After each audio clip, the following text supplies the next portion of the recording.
Agora as investigações avançam para um outro tronco, que mobiliza valores muito maiores. É o tronco dos empréstimos consignados. O que é que acontece, gente? São empréstimos que são colocados nas contas dos aposentados e que muitas vezes eles nem sequer foram solicitados. Quando eu digo muitas vezes, eu trago dados. Só em 2023, segundo uma auditoria do Tribunal de Contas da União que eu tive acesso, 35 mil aposentados e pensionistas foram aos canais oficiais dizer: caiu um dinheiro na minha conta que eu não solicitei e eu não quero esse dinheiro. Jogaram um empréstimo e estão descontando na minha conta valores por um empréstimo que eu não pedi. Pera um pouquinho, entrou empréstimo então? Sim. Tinha uma discussão, porque eu ouvi falar dessa história, Rinzo, eu tava discutindo hoje de manhã com a galera, que tinha uma versão de que não havia entrado dinheiro. Eu vi comentários nas redes sociais de pessoas que falaram que não entrou dinheiro, mas estavam cobrando o empréstimo. Vamos lá, só pra começar pra galera, vamos explicar passo a passo. Vou explicar pra vocês. Crédito consignado significa que você vai obter através de crédito, ou seja, você vai obter um recurso para pagar numa data posterior, em geral em prestações, você está pedindo crédito, consignado a algo, ou seja, você vai consignar este crédito a uma garantia. E qual é a garantia? Porque ele virou uma modalidade que tem esse nome bem específico. A garantia é um recebível líquido e certo que essa pessoa tem. Então, em geral, um aposentado, ele tem uma garantia, ele tem um crédito líquido e certo junto ao governo, certo? Que é uma aposentadoria que cai todo mês. Então, o crédito consignado é um crédito que não tem risco, porque o pagador é o governo. E mais, o devedor, tá? Que é o idoso que solicita ali o crédito, ele não vai poder falar, não vai poder abocanhar, não. A modalidade do crédito consignado faz com que a retenção ocorra na fonte, e ao ocorrer na fonte, ela já tira o dinheiro antes desse dinheiro ir para esse senhor. Então, o crédito consignado virou uma modalidade no Brasil muito lucrativa, que muitas pessoas, assim, faziam dívidas e não sabiam entender a modalidade da dívida, nós não tínhamos educação financeira, e aí elas pegavam, Crefisa, várias dessas empresas, assim, elas pegavam uma grana, né, a valor presente, usava, e aí abatia da aposentadoria. Volto a colocar, é um tipo de empréstimo que o risco é muito, muito, muito baixo. Mas que tinha gente que enfiava, especialmente se a pessoa tinha nome sujo, né? Muita gente pegava no desespero. Então, o que é importante colocar? Ela tá falando aqui que o dinheiro depositado na conta. O que eu quero dizer é, onde tá a malandragem? A malandragem tá nos juros. Porque você joga ali, você vai ter um juros, o cara, né, frauda o contrato, e supostamente não tá rolando o golpe, porque, uma pessoa recebeu. E aí fica claro, tá, que se houve realmente o envio do recurso, que eles vão tentar se escorar, não, você assinou sim, né, uma malandragem, e dois, na ideia de que, o brasileiro vai ver o dinheiro na conta, quer nem saber, o brasileiro, ele pensa sempre a valor presente. O brasileiro já quer o dinheiro agora, porque o brasileiro é imediatista. Aquelas coisas que eu já falei sobre conscienciosidade e tal. O brasileiro, foda-se, me dá esse dinheiro. Que bom que aconteceu, isso é dinheiro. Quem é que vai reclamar que caiu o dinheiro na conta? Não é? Mas as pessoas reclamaram, tá? Vamos ver ela falando. Mas era importante vocês entenderem, pra vocês entenderem a modalidade do escândalo. 35 mil reclamações em 2023. O valor em 2023 da movimentação com empréstimos consignados dentro do INSS, 90 bilhões de reais. Como é que é? Escândalo Vamos lá. Volta um pouquinho. Mil reclamações em 2023. O valor em 2023 da movimentação com empréstimos consignados dentro do INSS, 90 bilhões de reais. O escândalo atual trata de 6 bilhões.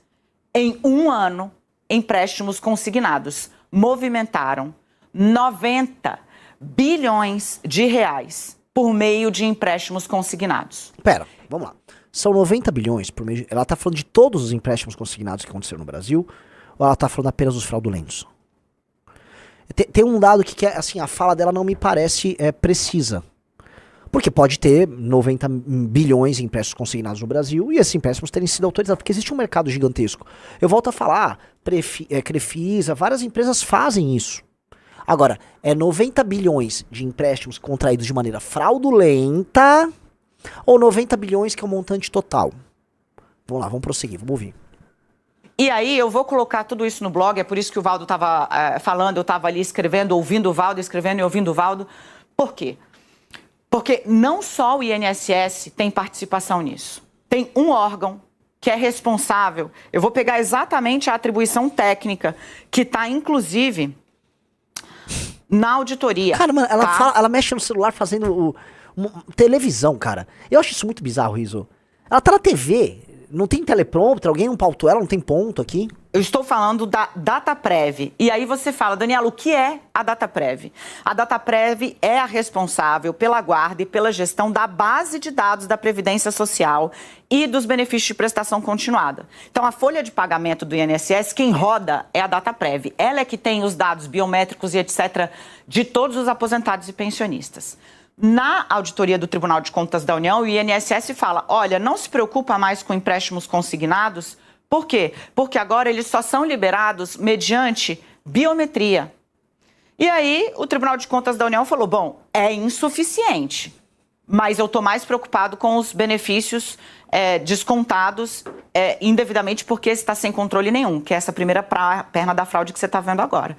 O que os investigadores descobriram é que a biometria não freou as fraudes, ao contrário. Eu vou trazer para vocês, aqui estão os dados, atenção então, isso vai longe, muito longe. Tem gente de dentro do INSS, servidor de carreira, que foi migrando, inclusive para órgãos como a DataPrev, e que hoje estão ali sob escrutínio. Porque houve vazamento mesmo deliberado de dados. E quando a gente está falando de empréstimo consignado, a gente está falando também de instituição bancária. O buraco vai ficar muito mais embaixo. Vamos lá. Eu preciso entender. Os 90 bi que ela tá falando, vamos pegar matérias aí, são da fraude. Porque se for a fraude. Gente, se 90 bilhões foram fraudados, assim, é o maior escândalo de corrupção da história do Brasil. E é um golpe contra as pessoas, né? Assim, o governo inteiro precisa cair, as pessoas precisam ser presas todas. Então vamos lá, olha só. A força-tarefa que apura fraude no INSS está avançando para uma nova frente de investigação. Os empréstimos consignados ilegais que podem somar cerca de 90 bi. Segundo a auditoria do TCU, só em 23 foram registradas 35 mil reclamações de empréstimos indevidamente liberados, muitas vezes sem qualquer solicitação dos aposentados. O volume das movimentações é alarmante, 89,5 bilhões liberados no ano, valor muito superior aos 6 bi do escândalo envolvendo as associações fraudulentas. Especialistas apontam que refinanciamentos não autorizados são comuns e driblam os mecanismos de controle, mesmo com o uso da biometria. A nova fase da investigação envolve órgãos como o DataPrev e pode revelar prejuízos bilionários. Tá? Vamos lá, olha só. Aqui começa, aqui eles estão falando que estão investigando esses 90 bi. Algumas pessoas colocaram no chat, e é bom que elas colocaram, porque, enfim, se vocês já trabalharam, especialmente no interior tem muito disso, empresas de crédito consignado que ficam trabalhando com cadastro de idosos. É meio sabido, vamos combinar aqui, quem tá no mundo real, por favor, alguém que já trabalhou com isso, se pronuncia aí no chat, que existe malandragem nisso. Existe malandragem pra cima de idoso de toda a sorte. Pablo Marçal que nos conte, né? Existe um fato que os idosos, às vezes, mandam um link, eles saem assinando coisas e preenchendo coisas sem entender. Existem promoções que são destinadas exatamente para essas pessoas, e isso precisa ser entendido porque estas pessoas, às vezes, nem percebem que estão cedendo um recebível, vou botar aqui, né, abre muitas aspas, um direito creditório, que é o direito de receber a aposentadoria. Eu sei que não é um direito creditório, mas é um direito líquido e certo, né, que o Estado tem para com ele. E aí, muitas artimanhas são criadas para você tomar o dinheiro desse cara. Entenda o seguinte, você vive no país do Pastor Mirim, você vive no país do Pablo Marçal. Você vive num país, portanto, que fraudes são feitas em série para levar vantagem sobre a ignorância das pessoas. Certo? Todo mundo concorda aqui? Todo mundo concorda, galera? Todo mundo fala, concorda, porque é meio óbvio, né? Isso aqui é uma lógica do brasileiro. Gente, aposentados são, por natureza, tá? As pessoas que, vamos dizer, se incluíram digitalmente mais tarde, que fazem parte de um tipo de escolaridade menor. Você vai pegar, por exemplo, a geração com maior escolaridade foi a Millennial. Né? As gerações anteriores, né, no Brasil, vamos botar a geração aí Boomer, geração dos nossos avós e tal, ou mais antigas que a Boomer, né? São gerações que o analfabetismo no Brasil estava na casa dos 30%, 40%. São pessoas que se aposentaram e talvez nem sabem escrever direito, que mal sabem mexer, que apareceu um negócio contrato, um negócio oficial. Tá. Você autoriza esse crédito na sua conta? Sim, crédito na conta. São pessoas que são, vamos dizer, não é difícil levar elas a erro. Aí você mete imagina o seguinte golpe. Você enganou um velho, você bota uma taxa de juros mais alta aqui no mercado, você tem um recebível que é líquido certo, porque é o governo que tá pagando, e a pessoa nem pode mexer naquilo. É um puta de um golpe, certo, Riso? Puta golpe. Então, que a gente sabe que tem essas financeiras, essas empresas, eu já vi muito assim, é muito comum no interior, que aí você vai pegando aquele senhorzinho, aquela senhorinha que são bem ignorantes. A quantidade de golpes nessa linha, ó, assim, assim, não vou ficar citando nomes, não vou ficar citando empresas, mas vamos combinar que isso acontece bastante por aqui, tá? Tem lugares que botam gostosas pra atender e pra fazer venda, e a gostosa fala com o velho, e elas levam os velhos tudo no papinho. Eita, chama essa boa, ligou pra mim, eu gostei, vem aqui, tal. Isso é comum, galera. Agora, o que a gente queria entender é o seguinte, tá? Veja, é um escândalo muito grande. Pelo volume, vocês têm que entender que se essas pessoas contraíram empréstimos e o empréstimo saiu, a gente tá falando que isso necessariamente vai envolver, ô Riso, muitas empresas financeiras, instituições financeiras no Brasil grandes, certo? Certo. Se são instituições financeiras no Brasil bem grandes, que estão fazendo isso é um escândalo de proporções dantescas que pode gerar um efeito cascata aqui. Você quebrou uma instituição, quebrou outra, pela própria lógica do sistema, o sistema cai. A gente pode estar falando de um escândalo que, vamos dizer, vai mexer com as estruturas do, abre aspas, fecha aspas, capitalismo brasileiro, tá? Precisa ser bastante relativizado. Então, esse escândalo, né? Eu tô muito curioso com esse número de 90 bi, tá? Quero crer que não seja isso. Porque as consequências disso seriam colossais. Quais são essas empresas? O Cristiano Oliveira mudou. Já criou uma conta gostosa do consignado. Eu conheço 2 gostosas do consignado, só pra falar aqui, tá? Conheço. Você aquela pergunta, por que você trabalha com isso? Entendi. Já conheço. Assim, de tempo, de mais de 10 anos. Isso aí era assim, interior de São Paulo, esse golpe é conhecido, galera. É conhecido, tá? Eu não sei se dá pra você amarrar esse golpe. Agora, olha só o que eu tô falando. Se isso tem correlação com o golpe do loop. O golpe do loop você consegue... Vocês entenderam? Você consegue amarrar, porque assim, eram ONGs. As ONGs faziam a operação. Quando eu digo ONGs, associações e tal. Pera. Riso vai me refutar, tô sendo refutado ao vivo, vamos lá. PF investiga elo entre farra do INSS... não acredito, cara. Nem quando eu tento, sabe, vou fazer um corte aqui pra poder analisar... Não, vamos lá. Entidades das fraudes do desconto do INSS fizeram pagamentos a empresas que operam crédito consignado e ganham sobre... Eu esqueci, é o PT, né, galera? Eu não acredito que estavam misturados os escândalos. Vamos ler. São Paulo. Quebras de sigilo bancário mostram que entidades envolvidas no esquema bilionário das fraudes contra aposentados, o esquema de 6 bi do INSS... Só 6 bi. Só 6 bi. Fizeram pagamentos milionários a empresas que operam créditos consignados sob suspeita. As transações fizeram a Polícia Federal investigar a relação entre a farra dos descontos indevidos e os empréstimos feitos com segurados. A prática seria uma forma de as entidades conseguirem filiar ainda mais aposentados para cobrar mensalidades associativas por meio de convênio com o INSS.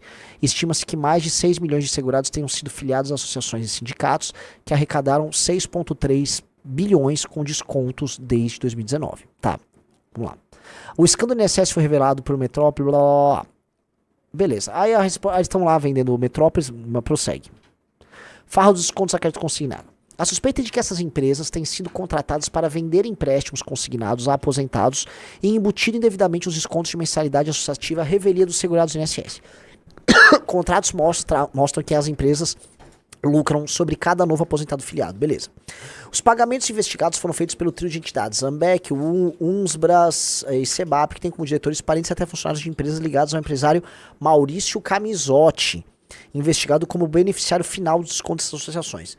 Então vamos lá, o empresário... Quais são as empresas Já abre um Google ali, Riso, vamos ver quem é Maurício Camisotti. No total foram levantados pagamentos de 15 milhões a 2 empresas de venda de crédito consignado. Uma delas, a HKM, pertencente ao empresário Herbert Kirstenson Menock, que foi gerente do BMG. Nossa, o BMG, assim... BMG na Lava Jato, BMG tava no mensalão na Lava Jato e agora nisso aí.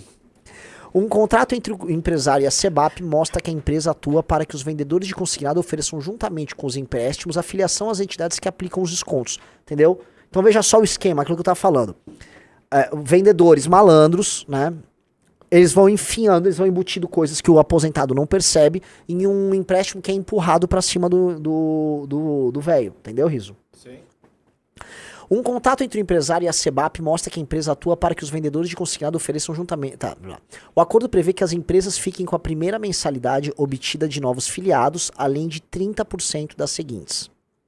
Outra empresa é o Balcão das Oportunidades, que também se diz um correspondente de créditos consignado do BMG. Essa empresa recebeu 5 milhões somente da Ambev e tem contratos milionários com a SEBAP. Como o Metrópole já mostrou, outras associações têm relações com empresários do setor. É o caso da Amar Brasil, da Masterprev. Todas elas têm esses quadros de diretores familiares do empresário Américo Monte Filho, dono de empresas de crédito consignado. A PF também... Vamos lá. A PF também mapeou repasses, tá, vamos lá. 320 milhões. Mas por enquanto os números dos repasses eles estão pequenininhos quando comparados ao volume total dos empréstimos contraídos, que seria 90 bi, né? Olha! Conhece esse advogado? O advogado Conrado Gontijo, posso falar, um dos melhores criminalistas do Brasil, tá? Conheço. Que defende menor, que afirma que a defesa dele está tranquila em relação ao que consta dos autos e totalmente à disposição das autoridades para qualquer esclarecimento que seja necessário. A HKM recebe valores de seus clientes por serviços lícitos, efetivos e comprovadamente prestados. A empresa não tem relação com qualquer suposta irregularidade e sua atuação é pautada pelo respeito absoluto à lei. O BMG informou à reportagem que Menotti não pertence aos seus quadros desde 22 e que ele não mantém vínculo com qualquer natureza com este grupo desde a referida data. O banco afirmou que desconhece os fatos relacionados à farra do INSS. O Pablo Leite mandou aqui falando: Renan, fui gerente de um grande banco e as artimanhas para enrolar os aposentados são inúmeras. Quando o governo aumenta o percentual dos consignados, os bancos fazem a festa. Franquias menores como o BMG de crédito, a farra é muito maior. O Bruno Henrique falou: sou professor de um núcleo de prática jurídica e a fraude de consignado contra velhinhos é uma epidemia. Por semana atendemos pelo menos 10 aposentados que não reconhecem ou foram engambelados. Galera, esse é um dos golpes mais comuns do Brasil, galera. Lembram do golpe do Pablo Marçal? Que ele pegava os dados da pessoa, ele roubava, era um trojan, ele roubava os dados pra roubar a aposentadoria. Uma coisa pra gente ver, né? Existe uma coisa que chama-se aposentadoria. Aposentadoria é um direito líquido certo que idosos têm aqui no Brasil. A aposentadoria cai na conta do velho, o velho não sabe mexer, ele é digitalmente tosco, né? As taxas de analfabetismo e escolaridade, o analfabetismo é alto e a escolaridade é baixa pros idosos, né? Então, você tem ali um caldo, assim, pessoas, coitadas, com dificuldades de manejo digital, ignorantes em muitos termos, com baixa escolaridade, com direito líquido certo a um dinheiro que cai na conta deles. O que acontece? Isso gera um estímulo econômico para pilantras todos irem tomar dinheiro desses caras. Sacou, Riso? Saquei. Concordam? Então você cria mercados inteiros para tomar dinheiro dos outros. Mas veja, isso não termina aí. O Riso vai botar aqui. Veja o tamanho do estrago. INSS, filho de Lewandowski, advoga para 2 entidades na mira da PF. A Associação dos Aposentados Mutualistas para Benefícios Coletivos também é representada por Henrique em Ação TCU, que apura descontos irregulares. É a cara do atual tribunal superior, do atual STF, e a cara desse atual governo, né? Com o ex-STF Ricardo Lewandowski, cujo filho, veja só, advoga para essas associações são investigadas por um esquema com o governo do PT. Não, ele é só um advogado, sim. Esse escândalo, ele tem características que, caso não seja abafado, podem estourar o país, tá? A gente tem que ver porque assim, todo escândalo de corrupção ele acaba encontrando um nódulo político necessário. Porque, por exemplo, será que o INSS não percebeu isso? Será que o Dataprev não percebeu isso? Veja, os caras, hoje pra você fazer realmente empréstimos consignados, você tem que ter biometria, você tem que ter todas essas coisas, beleza. Foi feito isso talvez para evitar a fraude em escala, certo, Riso? Certo. Agora, alguém detém essas biometrias. O Dataprev, ele detém as biometrias, ele detém os dados. E se alguém libera esses dados e alguém faz isso? Porque tem muitos aposentados que dizem que não contraíram o empréstimo, certo? Não contraí. No caso do escândalo do INSS, que a gente estava comentando, o de 6 bi, o papo era o seguinte, houve falsificações. Tá, e esse aqui? Houve falsificação ou houve uma coisa mais sofisticada? Alguém duvida que você pode ter esse tipo de intercâmbio de informações? Quais são os agentes públicos envolvidos nisso? Os bancos, porque veja só, esses bancos todos e essas empresas de consignado, eles fazem lobby direto lá especialmente no Ministério do Trabalho, todo esse universo que envolve o INSS. Eu tô falando assim, o Brasil é um país que se envelhece rapidamente. Se ele envelhece rapidamente, isso faz com que o dinheiro ligado a aposentadorias, né, e o mercado de fundos de pensão e todas essas coisas se torne cada vez maior conforme os anos passam. E é um ministério, e é uma área pouco comentada. Não é tão falada quanto os outros. Ele mexe com muito dinheiro. Então, naturalmente, vai ter todos setores do capitalismo ligados ao parasitismo, a isso. E eu acho que a gente tem muito estímulo para isso. Os estímulos estão... Porra, isso não tá óbvio para vocês, os estímulos? Demais. Pessoas ignorantes, as pessoas com maior taxa de analfabetismo, né? Gerações mais velhas, né? Elas são mais analfabetas que as mais novas, que não estão inclusas digitalmente. Você tem um caldo ali pronto para o golpe, né? Empresas que foram montadas só para dar golpe, e aí uma participação corrupta de agentes públicos dentro de um governo considerado corrupto, historicamente, que são os governos petistas, tudo isso criando uma massa vultuosa de roubo, que tem um núcleo de empresários ligados a um setor, que é um setor financeiro, que é um setor parasitário aqui no Brasil, e tendo nos seus quadros alguns bancos que já participaram de outros escândalos, né? Se eu começar a procurar BMG escândalo, vocês vão ver, né? Assim, BMG, Lava Jato, você vai encontrar. O Maurício, que você mandou pesquisar, ele aparece também na CPI da Covid. Ah, é? Envolvido em alguma coisa de vacina. Você falou agora em valores, Renan, esse setor aí de aposentados é tipo 13% do PIB, não é? A Previdência? É um valor bizarro. A Previdência é um valor colossal do PIB e que só tende a aumentar. Por isso que o Brasil vai precisar fazer outra reforma da Previdência. Você vai falar, outra? Mas, né, rolou em 19, pois é, mas vai ter que fazer outra. Você imagina o seguinte, o número de pessoas se aposentando, pessoal, só aumenta. Né? Então, assim, as pessoas estão envelhecendo e elas vão viver mais. Então, só aumenta. E a base contribuinte não está aumentando, porque as pessoas estão nascendo menos. Mas não só estão nascendo menos. O número de... Dado que a produtividade do brasileiro não aumenta, ou seja, a capacidade de gerar dinheiro por minuto do brasileiro, ela não aumenta. E quando comparado com o mundo, ela diminui, né? Se você fizer uma comparação. O que a gente tem é uma bomba relógio assustadora, né? A gente vive no país do nem-nem. Não trabalha nem estuda. A gente vive num país que as pessoas não se capacitam, de um capitalismo dos mais esquisitos, nem dá pra falar que é um capitalismo, né, estrito sensu, né, um regime esquisito. A gente tá falando de um tipo de sociedade em que, dado que a gente não se qualifica e dado que o governo impõe um peso muito grande pelas mais diversas razões, ele é caro, os impostos são altos e ao mesmo tempo você não tem nada disponível. Você tem imposto alto, mas não tem infraestrutura, tem imposto alto e dinheiro caro, você tem imposto alto, mas tem péssimos serviços. Então, assim, aqui virou uma equação do diabo. E aí, todos os incentivos à picaretagem pura e simples. Eu tô olhando, se esse escândalo de dezenas de bilhões for real, e dado que a contaminação bancária ela acontece em muitos termos, porque um banco tem, vamos dizer, títulos e dívidas de outros, as pessoas vendem créditos para os outros. Vocês sabem como é que funciona o mercado imobiliário, né? Você cria um ativo, o ativo pode ser derivado de um outro ativo. Um ativo, às vezes, é um direito de compra de algo que alguém já vendeu, ou é um contrato que você fez com um velho consignado, que aí você vende esse contrato para, entendeu? O mercado, quando você vê, ele é a derivada. Isso vai contaminando todo mundo. Então, se tiver um escândalo dessa monta, pode ser que o Estado brasileiro tenha que arcar com esse escândalo, para fazer um resgate de instituições bancárias. E se tem um setor no Brasil que não leva prejuízo, é banco. Ó a merda. A conta vai sobrar pra gente, tá? Plano de devolução de descontos deve sair até a próxima semana, diz o presidente do INSS. Lula determinou que o ressarcimento dos valores seja feito o mais rápido possível, afirma o atual chefe da autarquia. O plano de ressarcimento dos valores descontados indevidamente de aposentados e pensionistas do INSS deve ser apresentado até a próxima semana, segundo o novo presidente da autarquia, Gilberto Valer Júnior. Pela pressa e pela agilidade que o presidente da República nos deu, creio que todo o plano deve sair lá. Durante a entrevista, o ministro destacou que o presidente Luiz Inácio Lula da Silva determinou que a devolução dos valores seja feita o mais rápido possível. Atualmente, o projeto está em beleza. Valer Júnior também alertou aos segurados sobre possíveis golpes relacionados à devolução dos valores. Quando for lançado o programa de ressarcimento, todos serão avisados, beleza. Tá, o Lula tá querendo devolver o dinheiro, né? Porque o Lula tem um problema, eu já mostrei pra vocês que vamos dizer, a faixa de idade em que ele vai melhor é com pessoas mais velhas, né? Eu já falei pra muita gente, isso soa contra-intuitivo, que muita gente acha que todo velho é bolsonarista, mas não é. As pessoas mais velhas são lulistas e bolsonaristas. E mais, tá? Elas são uma espécie de reserva de mercado pro lulismo e pelo bolsonarismo. E elas fazem, vamos dizer, toda eleição, sei lá, o Lula já começa com 15 a 20, pelo menos 15% com o velho de um lado, o Bolsonaro com pelo menos 10% com o velho de outro. Eles já largam, né, com esse tipo de eleitor, que é um eleitor cabeça dura, que não muda muito a cabeça, né, ele não vai ser convencido por mais novos. E aí esse cara já obriga todo mundo a ter que se adequar àquilo, né, todo mundo tem que se adequar com uma força grande, então as gerações mais novas vão se adequando. Tanto por isso que o projeto da missão e do MBL é de ruptura geracional. Ruptura geracional. Nós não podemos viver com a cabeça dos mais velhos. Os mais velhos no Brasil não foram sábios, eles nos deram um país muito ruim e nós não vamos ter que fazer as coisas de acordo com a cabeça deles e com os erros deles, nós vamos ter que corrigir as cagadas deles.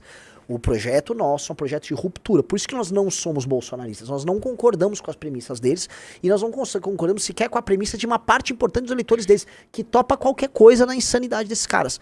O Lula tem um eleitor que é um eleitor velho, de esquerda, especialmente uma eleitora mulher, aposentada e, vamos dizer, beneficiária aí de aposentadoria e outras coisas. Esse eleitor aí do Lula tá machucado, o Lula não pode perder. O Lula topa perder o menino do não sei o que, o trans do não sei o que, ele pode perder um sindicalista que é um estudante, porque isso é base política, base eleitoral, ideológica e tal, mas não é volume. Volume é pobre, especialmente mulher pobre. Então chegou ali, mulher pobre, Lula, quero, não mexe. Lula não vai querer perder. Por quê? Porque isso é a base dele. Mexeu ali, ele perdeu, tá?